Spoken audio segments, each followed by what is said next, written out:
الشيطان الرجيم بسم الله الرحمن الرحيم ووصى بها إبراهيم بنيه ويعقوب يا بني إن الله اصطفى لكم الدين فلا تموتن إلا وأنتم مسلمون أم كنتم شهداء إذ حضر يعقوب الموت إذ قال لبنيه ما تعبدون من بعدي قالوا نعبد إلهك وإله آبائك إبراهيم وإسماعيل وإسحاق إله واحدا ونحن له مسلمون صدق اللہ العظیم۔ یہ سورہ بقرہ کی 131 اور 132 بلکہ 132 اور 133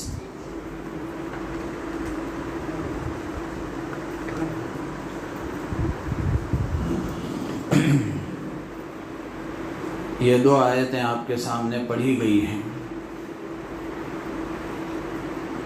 ان دو آیتوں میں ہمارے لیے بہت بڑی رہبری، بہت بڑا سبق ہے۔ سب سے پہلے میں ان آیتوں کا آپ کے سامنے ترجمہ کرتا ہوں جس سے آپ کو اندازہ ہو جائے گا۔ وَوَصَّى بِهَا إِبْرَاهِيمُ بَنِيهِ وَيَعْقُوب، ابراہیم علیہ السلام نے اپنے بیٹے اور حضرت یعقوب کو وصیت فرمائی، یا بنی ان اللہ اصطفیٰ لکم الدین، کہ میرے پیارے بیٹے، اللہ نے دین کو تمہارے لیے منتخب کر کے چن کر کے دیا ہے۔ فلا تموتن الا وانتم مسلمون، پس تمہاری موت نہ آئے مگر اس حال میں کہ تم فرما بردار اور مسلمان رہو۔ ام کنتم شہداء اذ حضر یعقوب الموت،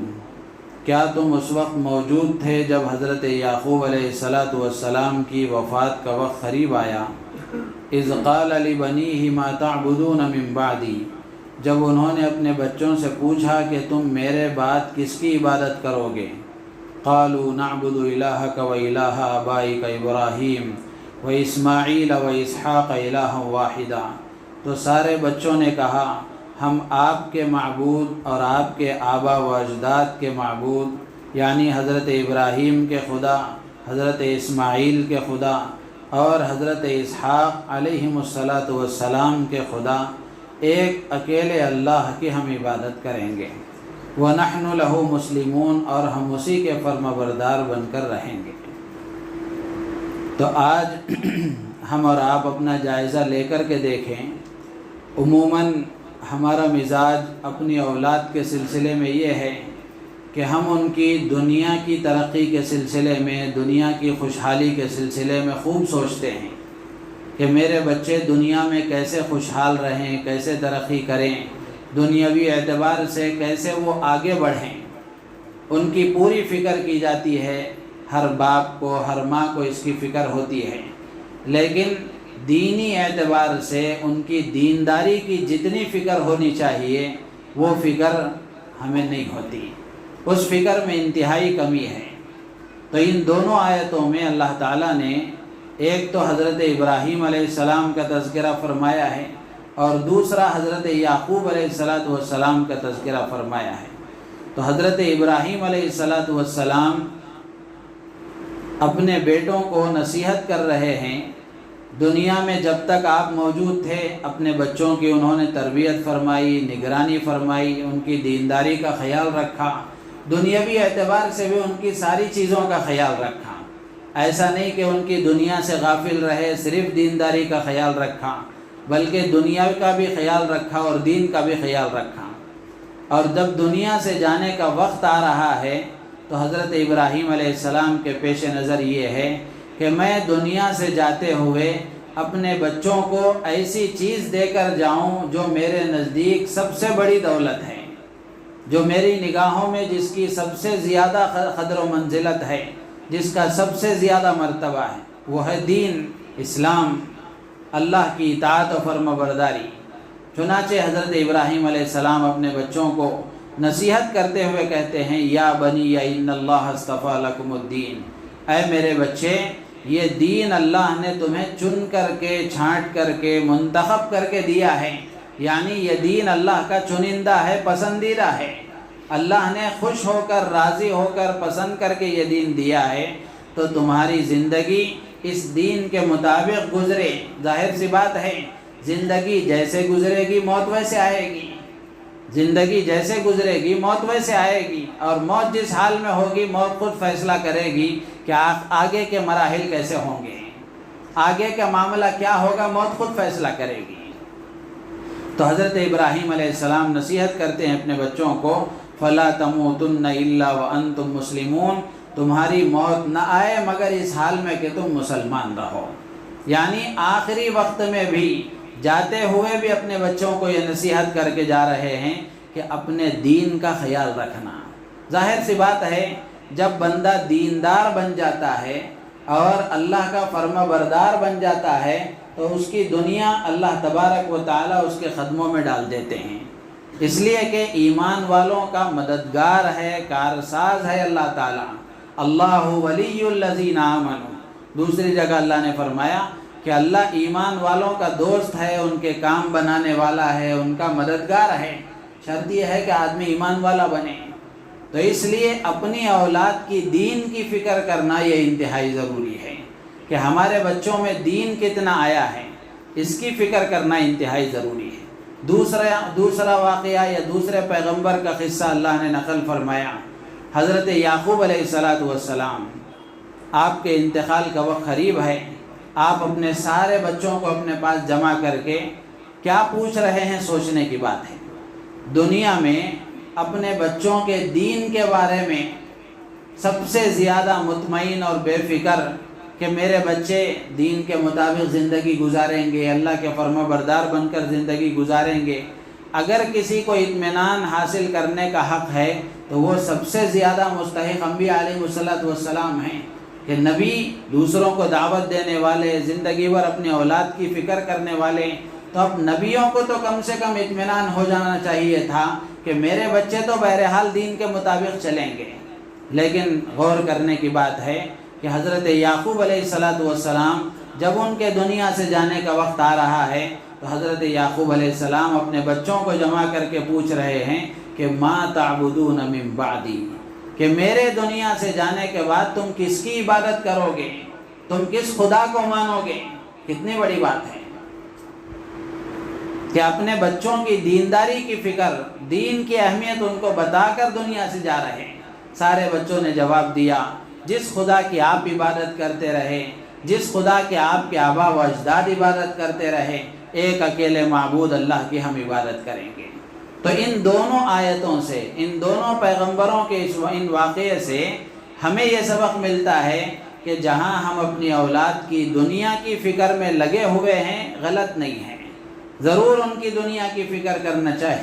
چاہیے، لیکن اس سے کروڑہ درجے زیادہ اپنے بچوں کے دین کی فکر کرنا چاہیے۔ دیکھنا چاہیے کہ میرے بچے کے عقائد کیسے ہیں، ان کے عقیدے کیسے ہیں، ان کے اخلاق کیسے ہیں، ان کے اعمال کیسے ہیں، یہ رات کیسے گزارتا ہے، دن اس کا کیسے گزرتا ہے، اس کی تنہائیاں کیسی ہیں، اس کے دوست و احباب کے ساتھ کا رہن سہن کیسا ہے، تو اس کے ذہن میں کیا چیز پنپ رہی ہے۔ تو دین کی فکر کرنا یہ انتہائی ضروری ہے۔ دنیا کی فکر ہم ضرور کریں، لیکن دین کی فکر اس سے زیادہ کرنے کی ضرورت ہے، اس لیے کہ اگر ان بچوں کے دینداری کی فکر نہیں کی گئی تو کل قیامت کے دن ان کی تربیت چونکہ ایک فریضہ تھا، ان کی تربیت ایک فریضہ تھا، اس فریضے میں کوتاہی کرنے کے سبب ہم قیامت کے دن پکڑے جائیں گے۔ تو میرے عزیز و دوست و بزرگوں، اب ہر آدمی اپنے بارے میں غور کر لے، ہر آدمی اپنا جائزہ لے کر کے دیکھ لے کہ میں اپنے اولاد کے دین کی کتنی فکر کر رہا ہوں،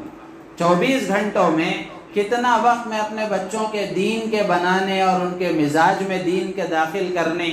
اور ان کے اعمال کو درست کرنے، ان کے اخلاق کو درست کرنے کی فکر کر رہا ہوں۔ اب یہ ہر آدمی غور کر لیں، اور اپنی اولاد کی تربیت اور ان کی دین کی فکر میں بہت ساری حکمتیں ہیں۔ پہلی حکمت تو یہ ہے کہ اگر باپ اور ماں باپ اگر اپنے بچوں کی فکر کریں گے، ان کے دینداری کی فکر کریں گے، ان کو نصیحت کریں گے، تو چونکہ قلبی تعلق ہے، جسمانی تعلق ہے، خونی رشتہ ہے، وہ نصیحت زیادہ اثر کرے گی، دوسروں کے مقابلے میں وہ نصیحت زیادہ اثر کرے گی، اس لیے کہ ماں کی مامتا، ماں کی محبت،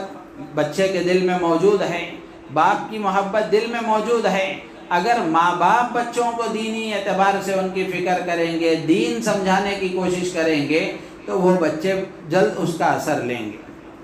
نصیحت ان پر جلد اثر کرے گی۔ اور دوسرا فائدہ یہ ہوگا کہ حق کے پھیلانے اور دین کے زندگیوں میں وجود میں لانے کا یہ سب سے آسان طریقہ ہے کہ ہر ماں باپ اپنی اولاد کی فکر کریں، ہر ماں باپ اپنی اولاد کی فکر کریں۔ اگر ہر ماں باپ اپنی اولاد کی فکر کریں گے تو یہی سب سے بڑا خیر کے پھیلنے کا ذریعہ ہو جائے گا، یہی سب سے بڑی تبلیغ ہوگی، یہی سب سے بڑے اصلاح کا کام ہوگا، یہی سب سے بڑی خیر خواہی کا کام ہوگا۔ تو اس لیے اپنے بچوں کے دین کی فکر کرنا یہ انتہائی ضروری ہے۔ جس ماحول سے ہم گزر رہے ہیں، جس زمانے میں ہم گزر رہے ہیں، یہ فتنوں کا دور ہے۔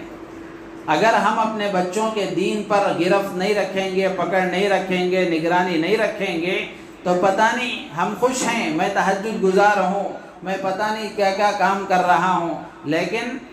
چراغ تلے اندھیرا کا قصہ ہو جائے گا کہ ہمارے بچے کے عقائد بدل گئے، اس کے نظریات بدل گئے، اس کے اعمال بگڑ گئے، اس کے اخلاق بگڑ گئے، لیکن میں خوش فہمی میں ہوں، میں تو بہت بڑا دیندار آدمی ہوں۔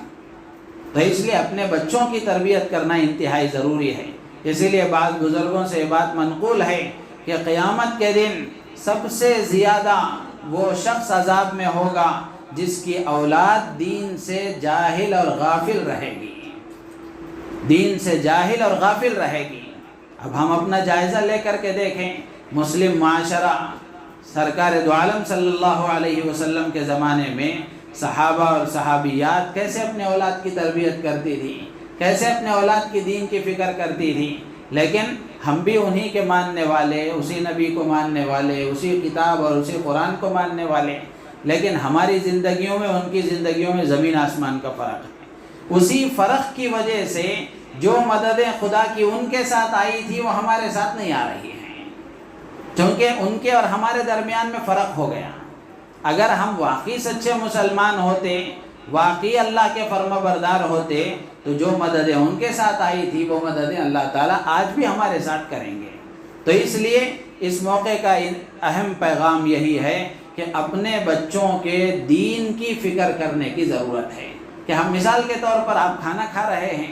تو بچوں کا جائزہ لیں، ان کے سامنے اس بات کا مذاکرہ کریں کہ کھانا کس طرح کھایا جاتا ہے، کھانے کی کیا سنتیں ہیں، پانی پی رہے ہیں پانی کی کیا سنتیں ہیں، سو رہے ہیں سونے کی کیا سنتیں ہیں، لباس پہن رہے ہیں لباس کی کیا سنتیں ہیں، بچہ کالج کو جا رہا ہے، پڑھنے کے لیے جا رہا ہے تو وہاں اس کو کیسے رہنا چاہیے۔ ماں باپ اگر تربیت کریں گے تو ماں باپ کی تربیت زیادہ اثر کرے گی اولاد پر۔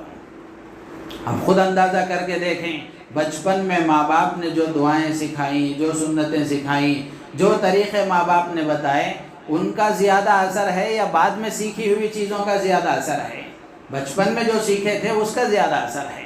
تو اس لیے اپنی اولاد کی دین کی فکر کرنا، ان کے ایمان اعمال کی فکر کرنا، یہ ہم میں سے ہر ایک کی ذمہ داری ہے۔ اللہ تعالیٰ سے دعا ہے اللہ تعالیٰ ہم سب کو ان باتوں پر عمل کی توفیق عطا فرمائے، اولاد کی دین کی فکر کرنے کی اللہ تعالیٰ ہر ماں باپ کو توفیق عطا فرمائے۔